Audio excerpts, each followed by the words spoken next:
Oi, eu sou Jeff, sou natural aqui de São Bernardo do Campo, tenho 32 anos, sou artista visual, produtor cultural e designer, mas moro em Sorocaba. Eu sou uma pessoa branca, tenho cabelos compridos, aqui presos por um coque, uma barba preta bem espessa, e estou usando uma roupa em tons de creme, com uma pochete presa sobre o meu ombro, na cor rosa. Aqui na exposição, onde eu estou ambientado, ao meu lado esquerdo está o letreiro com o título Zonas de Sombra, os nomes dos artistas e dos curadores, e ao meu lado direito, alguns trabalhos expostos em Zonas de Sombra.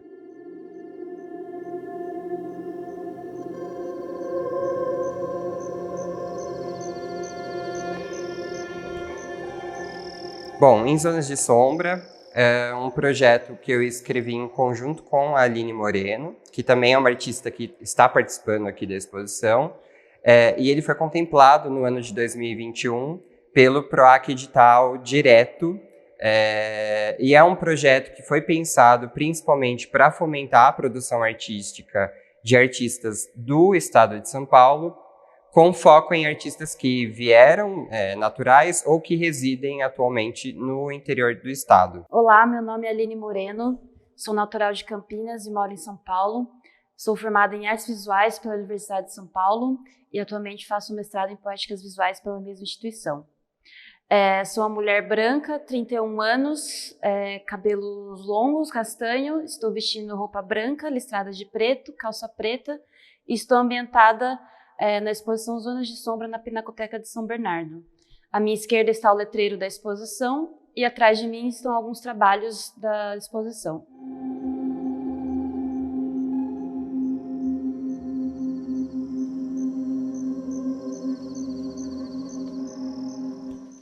O projeto Zonas de Sombra surgiu numa parceria entre Jeff Barbato e eu e foi escrito em 2021 como forma de externalizar algo que havia em comum nas nossas pesquisas, que é a relação entre a ação humana e a natureza, e como trazer isso para o cenário artístico. O título Zonas de Sombra, ele nasceu a partir das minhas pesquisas. Inicialmente era um título que eu havia pensado para uma série de trabalhos, mas quando eu e a Aline a gente estava escrevendo o projeto e buscando um nome que vestisse essa nossa ideia inicial, foi então que eu revisitei esses possíveis títulos e a gente chegou no Zonas de Sombra.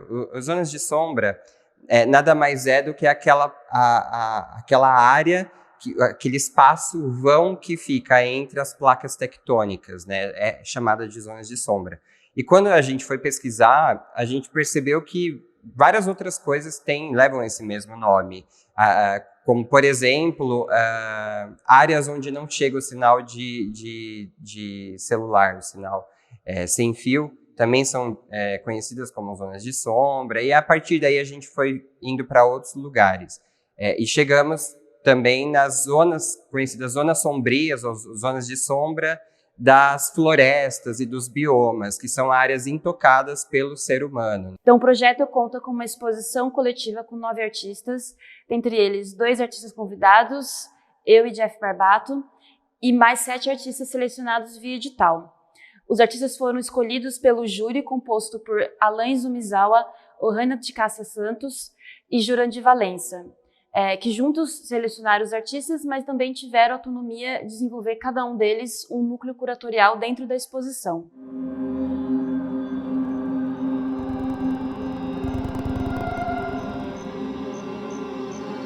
Bom, e a Pinacoteca de São Bernardo do Campo foi uma grata surpresa durante a execução do projeto, porque o projeto ele não havia sido pensado para ser realizado aqui no município de São Bernardo.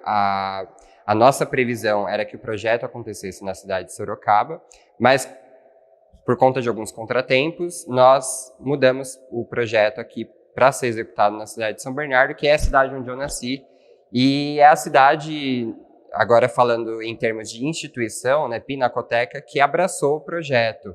A equipe, a Geisa, a Camila, assim como toda a equipe da Pinacoteca, nos recebeu muito bem, nos acolheu muito bem, e foi muito agradável para a gente realizar esse projeto aqui, em especial para mim, justamente por ser a cidade de onde eu vim e por ser a primeira vez que eu exponho aqui em São Bernardo e que faço um projeto aqui na cidade.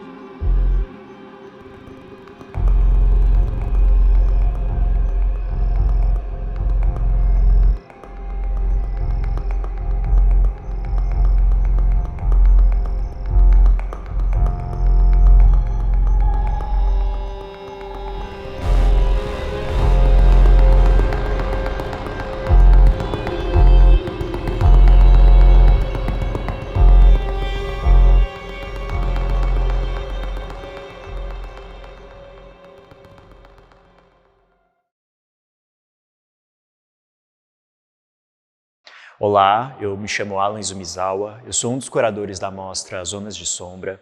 Eu sou um homem amarelo, de origem japonesa, cabelo longo até o pescoço, visto uma camisa branca, uma calça preta. Ao fundo aqui nós temos obras da exposição Zonas de Sombra.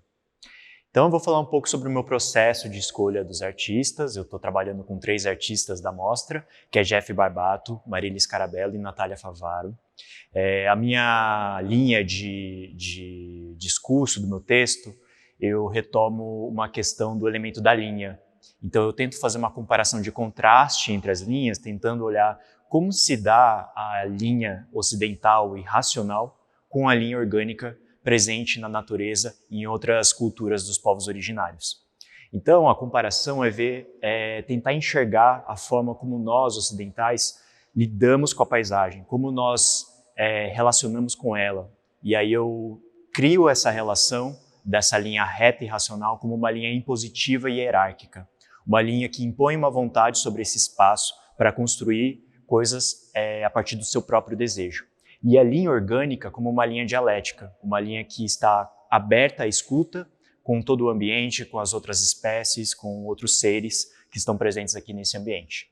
Então, mais ou menos, a gente consegue observar como essas linhas se constituem a partir dos seus discursos e criando contrastes, né, na forma de epistemologias, na forma de visão de mundo. As zonas de sombra, para mim, é uma metáfora justamente de criar esse contraste, né? Essas regiões de sombra, de ausência de luz e as regiões de luz. Eu acho que talvez seja uma metáfora para a gente conseguir enxergar como nós, enquanto sociedade, né, temos que criar estratégias para conviver com esses 2 elementos.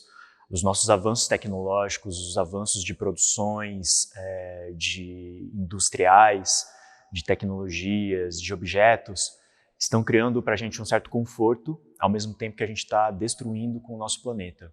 E cada vez mais o nosso mundo está caminhando para uma certa devastação ambiental. Então, se a gente não pensar sobre isso, né, se a gente não pensar em como conviver com esses 2 elementos na nossa sociedade, a gente pode não ter mais esse planeta futuramente. Então, acho que Zonas de Sombra, ele cria essa metáfora ambiental, de pensamento ambiental, de como nós podemos conviver, tanto com esse pensamento ancestral, esse pensamento da natureza, esse pensamento ecológico, com a tecnologia. Eu acho que a gente consegue conviver de maneira harmônica com esses 2 elementos, tanto a sombra quanto a luz.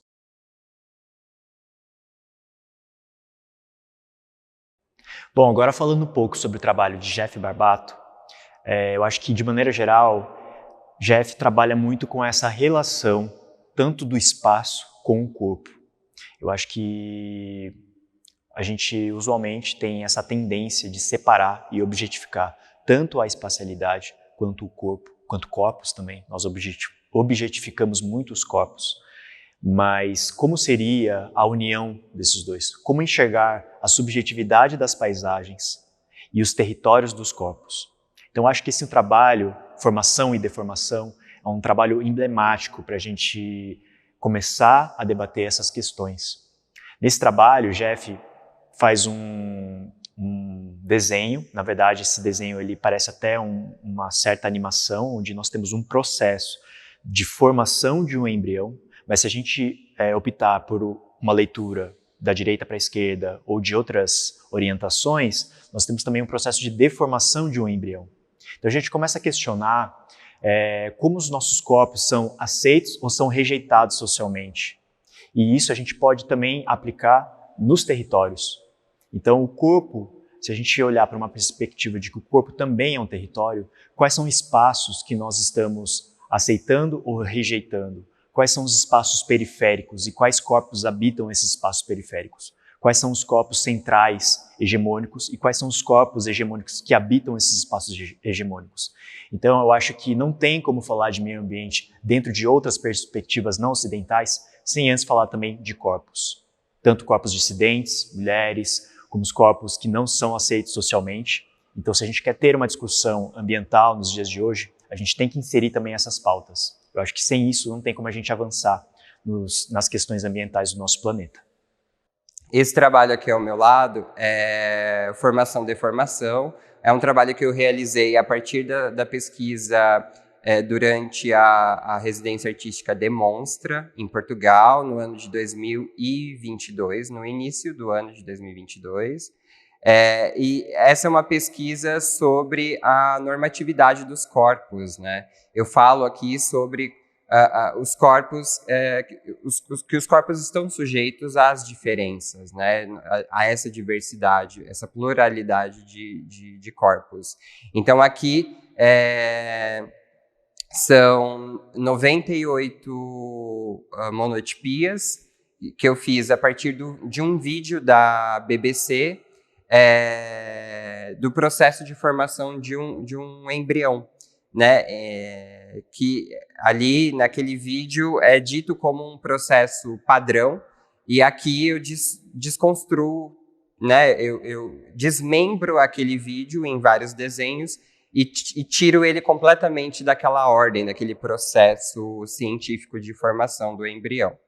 E a partir disso eu crio um outro vídeo, frame a frame, uma espécie de uma animação com esses desenhos também nessa ideia em loop. O vídeo em loop, ele vai desconstruindo esse processo padronizador, né, esse processo enrijecido de formação. E aí, durante esse processo de desmembramento desse vídeo, eu fui percebendo a quantidade de fissuras, né, que existem durante todo esse processo. E que a gente não é só aquela casca, aquela casca formadinha, né? A gente passa por vários outros processos de transformação e de vários rasgos para chegar numa formação que não é uma formação ideal, não é uma formação igual para todos. Cada um nasce com as suas características, né? Então, assim, eu achei curioso durante esse processo chegar nessas diversas representações de fissura, né? São várias outras fissuras que estão ali por baixo dessa casca, né? Que é formada no final, ali nesse processo final. Dando continuidade para o trabalho de Jeff, nós temos aqui duas obras que são muito emblemáticas, justamente pelo espaço onde a zona de sombra, essa exposição está sendo realizada. Por ela acontecer em São Bernardo, eu acho que é extremamente importante a gente discutir também a realidade local. Como o Jeff é um artista que nasceu nessa cidade, habitou essa região, ele acaba representando aqui o Ribeirão dos Meninos e o Ribeirão dos Couros, que são rios soterrados nessa cidade. São cidades que sofreram um processo de gentrificação muito grande, ou seja, um processo de urbanização crescente,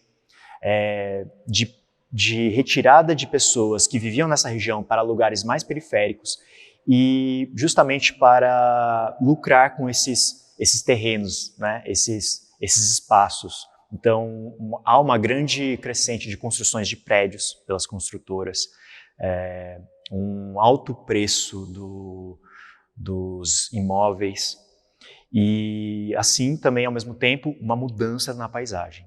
Ou seja, esses rios passam quase por despercebido por nós. E aí a gente acaba ficando praticamente insensíveis à paisagem que percorre por esse local. Então, se a gente talvez pensar em como a paisagem dessa região estava há 20, 30 anos atrás, com certeza não será a mesma do que está nos dias de hoje. Então, olhar para essas linhas, né, essas linhas dos rios, ou seja, eu retomo de novo essa questão das linhas orgânicas, esse rio que tem a sua própria forma, que tem seu próprio desenho, a gente observa o contraste com o concreto, ou seja, essa matéria dura da construção que soterra a terra e não deixa respirar. Ao mesmo tempo, muitas vezes soterra até mesmo os rios, que acabam não respirando também. Então aqui a gente vê, evidentemente, a presença dessas duas linhas, dessas duas formas, a forma concreta e a forma orgânica do rio.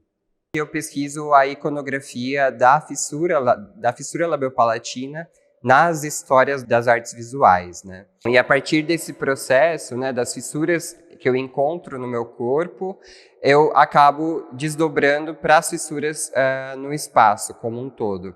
Nesses trabalhos, nessa série de trabalhos que eu chamo de uma inesgotável escavação, são trabalhos que geralmente eu uso como referência para essas linhas que vocês veem cavadas no concreto, eu uso como referência a linha férrea, nesse caso, os ribeirões aqui da região de São Bernardo, o Ribeirão dos Meninos e o trajeto do Ribeirão dos Couros até o rio Tamanduateí, entendendo eles como uma grande fissura que rasga esse chão, mas que a partir da ação humana, hoje em dia você quase não vê esses ribeirões porque eles estão canalizados. O Ribeirão dos Meninos mesmo é um ribeirão que está com 80% dele praticamente coberto por asfalto.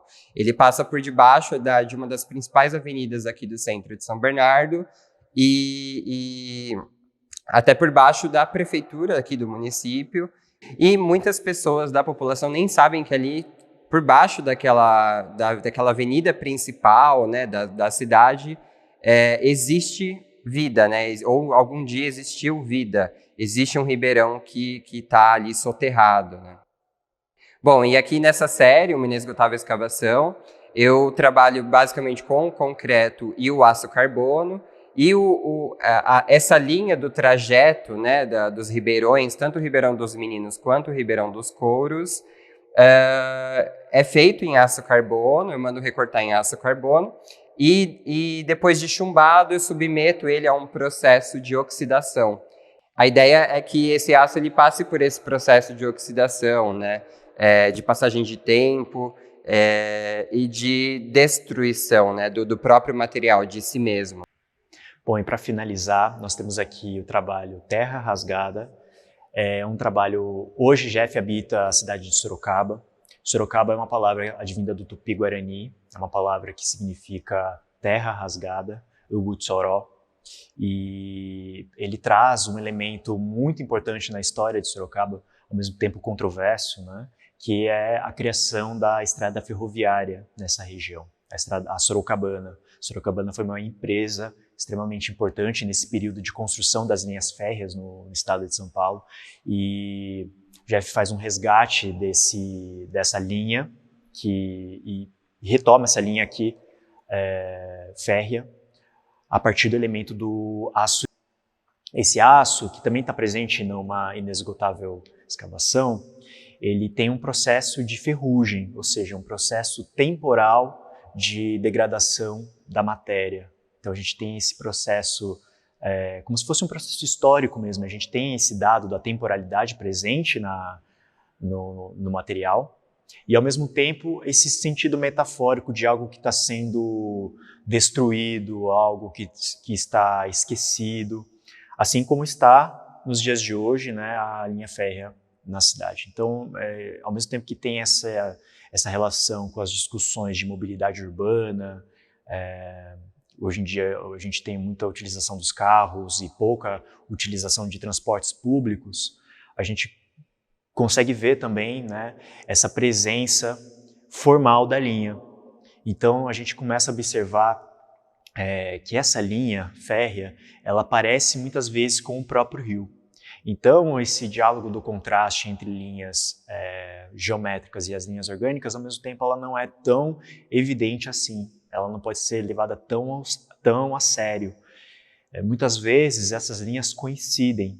E aí talvez seja justamente o ponto de encontro que a gente pode alinhar tecnologia com o meio ambiente. Então, a todo momento, nós temos que pensar como as formas tecnológicas podem nos auxiliar na construção de um mundo mais ecológico. Então, esse trabalho de Jeff consegue criar essa zona ambígua para a gente, do que é rio, do que é linha férrea, do que é cultura, do que é natureza. Bom, e aqui no trabalho Terra Rasgada, é um trabalho em que eu utilizo somente o aço carbono e também induzo esse aço a um processo de oxidação. Aqui as linhas representam o trajeto da linha Sorocabana, limitada ali ao estado de São Paulo, onde a linha mais atenuada, digamos, a linha mais grossa, representa a linha tronco, e as linhas mais finas, as linhas ramais, né? As linhas que ligam pequenas cidades ou outras pequenas regiões. Bom, tem uma curiosidade sobre esse trabalho. Eu acabei descobrindo, durante uma visita guiada aqui na exposição, desdobramentos dele mesmo que eu não sabia. Um visitante veio me perguntar o porquê da linha férrea ter tantas curvas, né, curvas tão atenuadas. E eu falei para ele que eu não havia pesquisado isso naquele momento, não sabia dizer, mas que eu ia atrás da informação, mas que, para o meu entendimento, as curvas acentuadas era justamente para driblar barreiras, né, zonas ali de intensa mata fechada, zonas de sombra, né, dentro ali daquele bioma. E depois eu fiquei com essa pergunta na cabeça e fui pesquisar, e era justamente porque a coroa portuguesa recebia por quilometragem construída. Então, essa é a justificativa, na realidade, do porquê que a linha apresenta tantas curvas e tantas nuances, né, em todo o seu trajeto.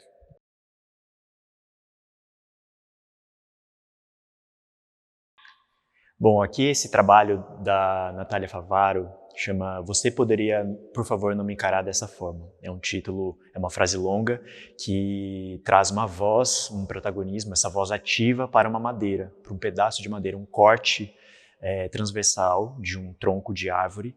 E nesse tronco de árvore a gente consegue observar justamente o que eu disse anteriormente das linhas retas. Essas linhas retas que segmentam essa madeira e criam diversos fragmentos, e esses fragmentos eles são relacionados justamente de um desenho que é utilizado nas indústrias madeireiras, né? Então, são desenhos produtivos, ou seja, um desenho que ele visa uma lucratividade da madeira, o máximo possível, ou seja, extrair o máximo possível de um valor capital de um recurso natural.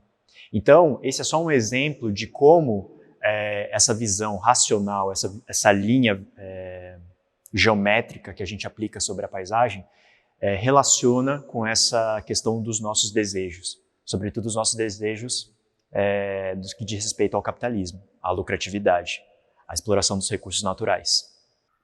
Dando seguimento ao trabalho da Natália, essa mesma relação de crítica ambiental que ela faz, aqui nós temos cosmologias, e é um trabalho que ela realiza com cinzas de madeira da Amazônia, e ela cria um círculo, né, essa forma simbólica, universal, cosmológica, e utilizando essas madeiras, essas cinzas, ela relaciona justamente com essa questão da crítica às queimadas, às devastações que estão acontecendo na Amazônia.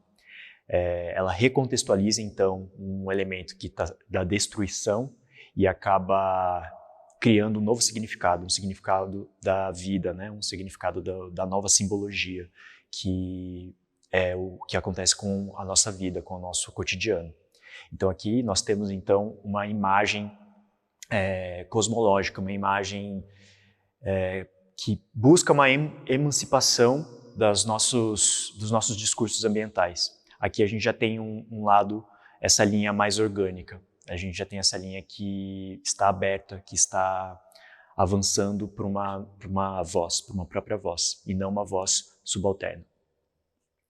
E para finalizar, a gente tem um trabalho que ilustra bastante e talvez seja um trabalho ilustrativo do texto, que é um vídeo que ela realizou. Isso também aconteceu na Amazônia, onde ela esteve em residência. Esse vídeo, ele tem o título Intervalo, e a artista ela vai caminhando para dentro da mata, e onde existem buracos de luz, nós conseguimos encontrar feixes de luz que iluminam a floresta. A floresta ela é um ambiente escuro, né, e úmido. Então, quando há essa entrada de luz, e eu acho que justamente a gente pode relacionar com o título Zonas de Sombra, né, ou seja, a floresta enquanto esse ambiente da sombra, e onde há essa luz, a artista se apropria com um papel, uma folha sulfite A4, branca, e ela começa a caminhar pela mata, tentando encontrar as formas das folhas e das plantas que estão presentes nesse ambiente. Eu acho que no nosso cotidiano, principalmente na perspectiva ocidental, a gente tem uma visão da natureza de uma forma mais generalizada. Quando a gente olha para uma floresta, a gente tenta resumir tudo como uma mancha verde. Então eu deixo até como desafio para o espectador agora, nesse momento, quando você caminhar por uma paisagem, tenta observar as formas das folhas, né? As diferenças de tonalidade de verde que existem, as diferentes tonalidades de cores que existem. Então aqui, justamente com uma folha geométrica, a Natália Favaro ela mostra as formas orgânicas presentes nesse ambiente. Justamente esse contraste que eu digo no texto e nas escolhas dos trabalhos.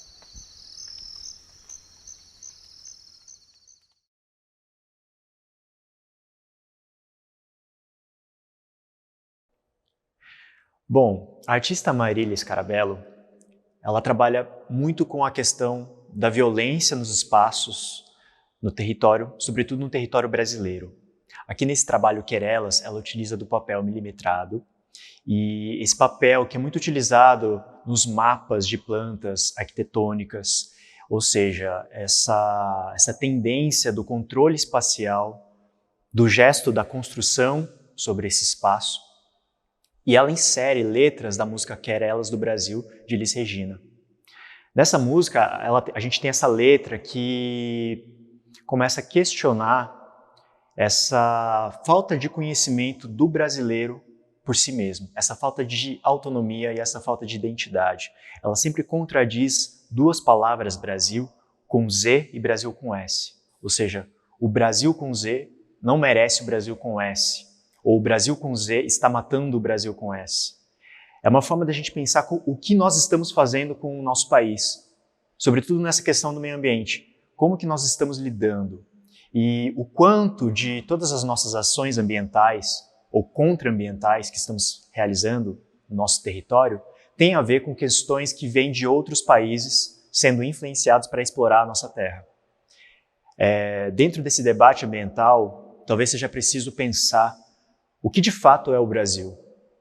Tentar construir, de fato, uma identidade a partir de um resgate ancestral, observando também outras epistemologias, outras culturas, outras formas de se enxergar para a natureza, para que de fato a gente consiga atuar no nosso território de uma maneira mais saudável. Oi, meu nome é Marília Scarabello, eu sou artista visual, eu sou de Jundiaí, São Paulo. Eu sou uma mulher branca, tenho cabelo loiro, enrolado, é um corte curto, meio Chanel, olhos claros. Estou vestindo uma calça jeans, uma blusa preta de gola e um kimono amarelo e preto por cima. Eu estou aqui na Pinacoteca de São Bernardo, na exposição Zonas de Sombra, uma coletiva, é uma sala bem grande, com muitos trabalhos, e eu apresento 2 trabalhos que dizem respeito à minha pesquisa, que envolve pensar muito a ideia de território, tanto sobre as questões físicas desse território nacional, quanto também sobre os aspectos metafóricos, né? Que espaço é esse, metaforicamente?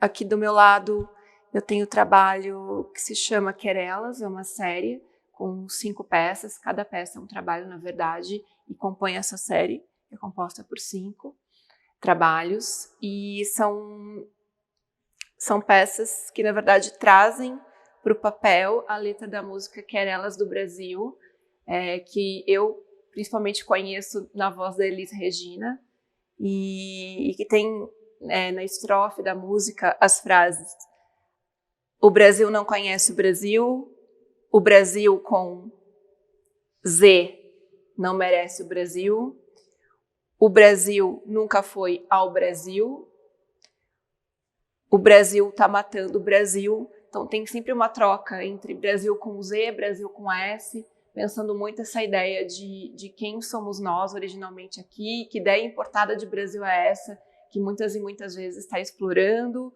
sem conhecer, sem merecer, e matando de fato o nosso território. E a última peça é do Brasil, SOS ao Brasil, né? Então o Brasil pedindo socorro para o Brasil. Esse trabalho, ele diz muito sobre a minha pesquisa, porque eu estou aplicando essa frase quase como um ruído no papel.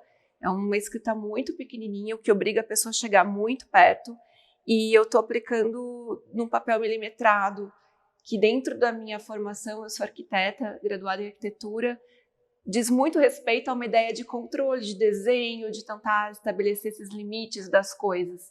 E eu uso esse papel para tentar falar de Brasil, mas um papel que, de repente, não tem nenhuma linha desenhada, né? Então é como se a gente estivesse numa deriva, tentando entender que país é esse, sem acessar exatamente esses limites, pensando muito no quanto o nosso país é absolutamente imenso e impossível da gente, de alguma maneira, apreender com o corpo, né? Então tem um pouco essa ideia. E aí a pessoa chega perto e ela se relaciona com essa frase, que é uma frase que, apesar de pequenininha e sutil, é uma frase que eu acredito que suscite muitas questões sobre a nossa própria identidade e sobre como a gente lida com o nosso território.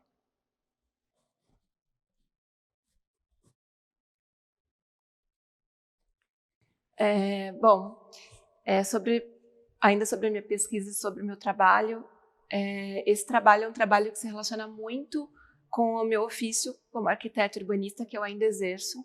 Eu sou artista, mas eu ainda sou arquiteta também. E ao longo dos meus anos de profissão, eu lido o tempo todo com a especulação em torno da terra, né? Com as pessoas comprando e vendendo terra, espaço e de alguma maneira especulando em cima disso. Então, essa ação do mercado e do capital sobre a terra é algo muito latente dentro da minha profissão. E isso me faz pensar muito sobre, de uma maneira muito mais profunda, eu acho, principalmente pelo tanto de tempo já que eu estou atuando na área, sobre o quanto a gente lida com a terra mesmo como um substrato que na verdade se transforma num código, né? Num código de dinheiro, num código monetário. E pensando muito nisso, eu desenvolvi esse trabalho que se chama Uma Porção de Terra, porque esse termo, uma porção de terra, é um termo que ele tá sempre presente nos documentos de propriedade de áreas vazias. Você pega uma matrícula e não tem uma casa construída, não tem um comércio, sempre vai estar escrito uma porção de terra antes de começar a descrever que território é esse, né, em suas dimensões. E uma porção de terra é o que a gente consegue pegar com a mão, né, é o que a gente consegue pegar em qualquer lugar. Então é um termo que também alude a essa terra que a gente pode pegar. E esse trabalho, ele pensa essa terra sob o ponto de vista monetário mesmo. Então, eu pego o código de barras de um IPTU. No caso, eu peguei um IPTU de uma área próxima onde eu resido.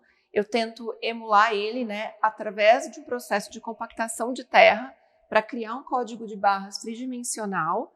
E essa terra que está aqui, ela é coletada, por isso que ela tem esse aspecto bastante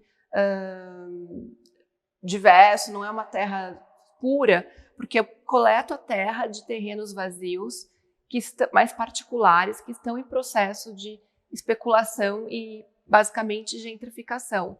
Então, é pensar muito a forma como a gente lida com a terra, que muitas vezes ultrapassa qualquer pensamento de usar a terra da melhor maneira possível, como espaço, como potencialidade, como produtividade. A gente olha para a terra e pensa ela sempre sob o ponto de vista da produtividade do capital, do lucro, e isso na verdade tem gerido e guiado a nossa maneira de ocupar o planeta Terra inteiro, né? Como a gente explora os lugares, como a gente explora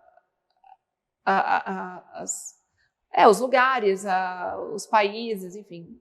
Todo o processo de colonização e ocupação, todas as guerras da humanidade foram por conta de riquezas que os territórios possuem, né? Então a gente está sempre falando de alguma maneira do poder financeiro, de alguma maneira que essas terras possuem. Então esse trabalho ele fala bastante sobre isso, mas com um link que envolve tanto a cidade, no primeiro caso, mas que também envolve o que a gente faz com as florestas, o que a gente faz com os nossos parques, enfim, toda essa ideia de exploração do território mesmo. Aqui a gente tem uma representação de um código de barra, essas barras. Só que essas barras, ao invés de serem feitas de elementos pretos, né, das linhas do papel que são impressas nesse código de barra, ela representa com uma porção de terra desse terreno que está sendo vendido, que está sendo especulado pelas empreiteiras. Então a gente começa a pensar sobre o valor de uma terra, qual que é o valor que essa terra tem. E não tem como não relacionar também com as lutas dos movimentos agrários, os movimentos sem terra, o MTST também, que são os movimentos de luta por moradia. Vale lembrar os dados, né, como a cidade de São Paulo, onde nós temos mais imóveis vazios do que pessoas morando na rua, a gente pode começar a pensar quem tem o direito à terra e se a gente consegue ter uma vida sem a terra também. Então olhar para isso é basicamente olhar pelo modo de como a sociedade ocidental ela aplica um valor monetário em quase tudo em que está presente nas nossas vidas. E algo essencial que é uma moradia, uma terra para se fixar.